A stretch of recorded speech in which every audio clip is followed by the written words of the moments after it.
The NBA Finals now. LeBron's outfits, billion-dollar TV deals, and chartered jets.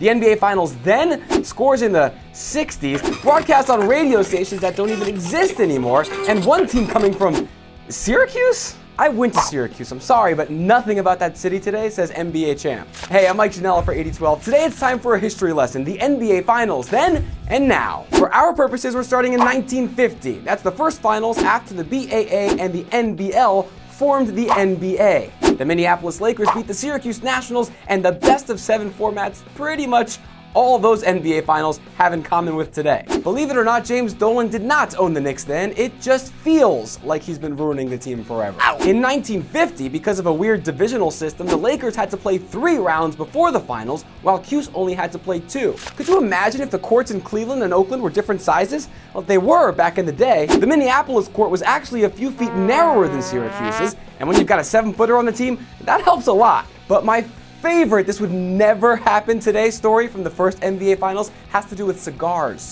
Back then, people could just light up right in the arena, and they did. After Game 1, the Lakers complained that they were allergic to all the smoke at Syracuse's gym. So what happened in Game 2? All the Syracuse fans come out smoking stogies. And it worked! All hopped up on Monte Cristos, the Nats won that night. Actually, I say that wouldn't happen today, but with the Cavs' history of marketing mistakes this year, cigar night at Quicken Loans Arena wouldn't surprise me. But obviously, the biggest difference then and now is all that cash. Check this out. George Mikan, the best player in the 50s, was making $12.5 grand a season back then. With inflation, that's a nice $122,000 today. Look, 122 grand is nice, don't get me wrong, but last year every player on the Spurs made a bonus of 273 grand just for winning the finals.